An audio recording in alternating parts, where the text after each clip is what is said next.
my booth. My name is Maggie Benson. I am the head boss honcho here at Merit Based Marketing, and welcome and thank you for stopping in. I wanted to do something a little bit different given the virtual nature of this setting and do a little bit of an educational video for you in the sense that it makes it a little bit more entertaining and maybe not entertaining, but engaging for sure, rather than just kind of clicking around the platform as you're going through the trade show.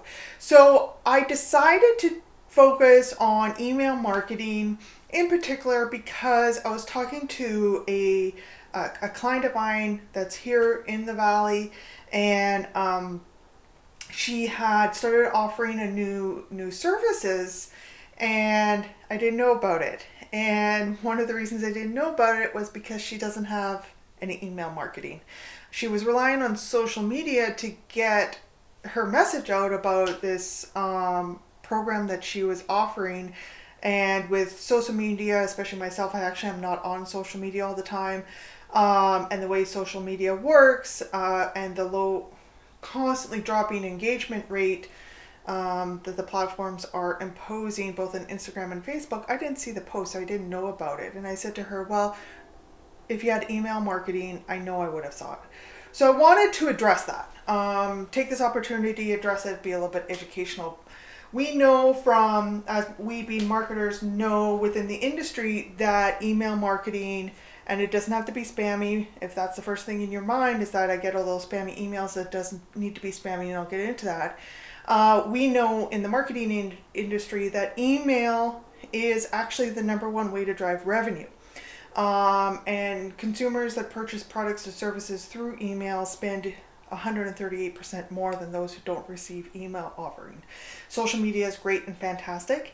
It builds awareness and engagement, but the next step in the customer journey is actually getting them to pick up the phone and call you, submit a form on your website, and to get them on your email list.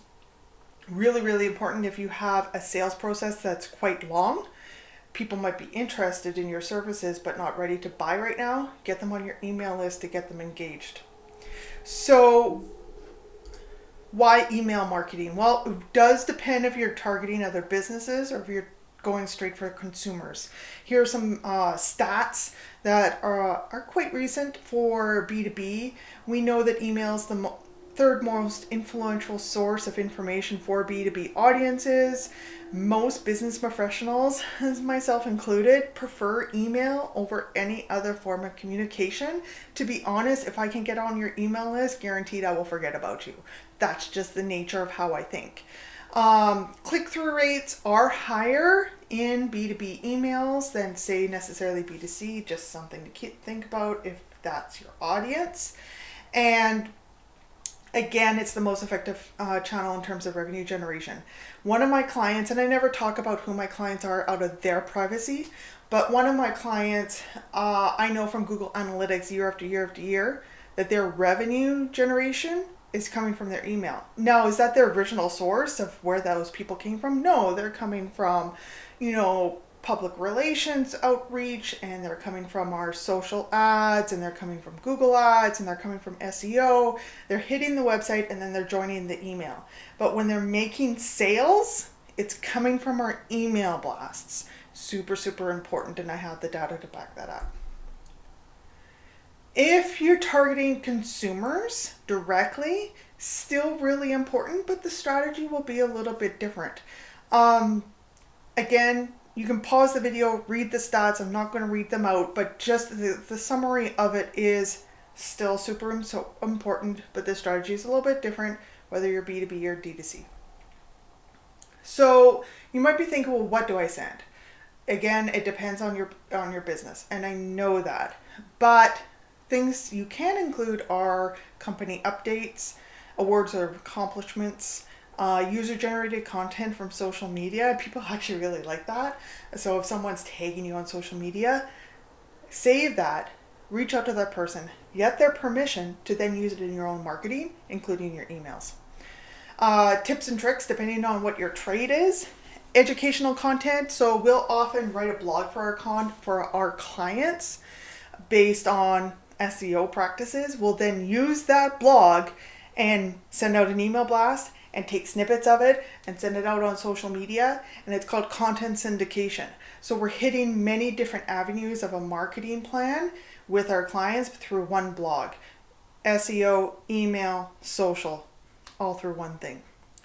You can always do obviously upcoming promotions and then how they can reach you / take the next step in the customer journey.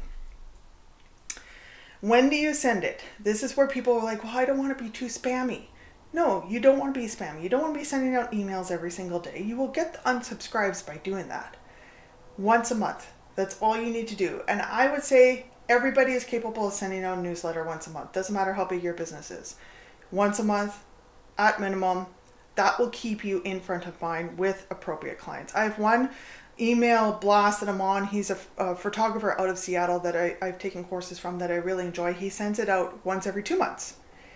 I look for that email when it comes up because it doesn't come up very often and it's really good quality. Some clients, especially like if you're in the fitness space, doing it every week is more appropriate because you want to say, well, this is our upcoming classes, etc., etc. The key is to make sure that you keep your open rates above 20% and your click-through rates above 1%. Those are the kind of generic standards. They do vary industry to industry, but those are the kind of the generic standards to do that. If you're starting to drop off, there can be a variety of different reasons, like your content is off, you're oversending, or your list needs to be culled, which means we go through and remove anybody who's given you a fake email address or they've no longer using that email or whatever. How do you send? What's the technology? The common ESPs, email service providers that people know about, are MailChimp and Constant Contact. In my business, with my clients, we use something called High Level, and I left the link there where you can go and look at that. It is more than just an email platform, which is why we have our clients on it, but it does send out email blasts. So that is the quick and dirty. Email is a really big topic, so I'm laughing when I say the quick and dirty overview of email marketing. Hopefully it plugs a bug in your ear that if you're not doing it, to do it.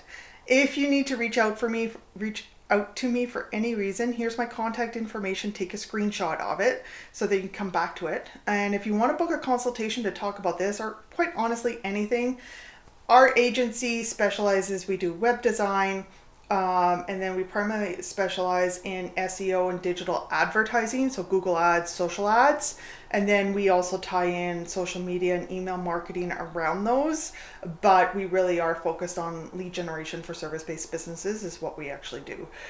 So if you want to talk about any of those services or just email, just book a call with me and we'll go from there. And then the last thing I want everybody to know about is if you're our current chamber member, and you should be because it's great and amazing, I do have 20% off deal for fellow chamber members. Just make sure you let me know that you are a chamber. Questions, comments, concerns, leave them in the chat. I'm trying to think, I have to reverse my image. In the chat, in Hopin. I'm popping in and out all day. And I'll get to those answers and questions as quickly as possible. Have a wonderful trade show and best of luck and welcome to 2021.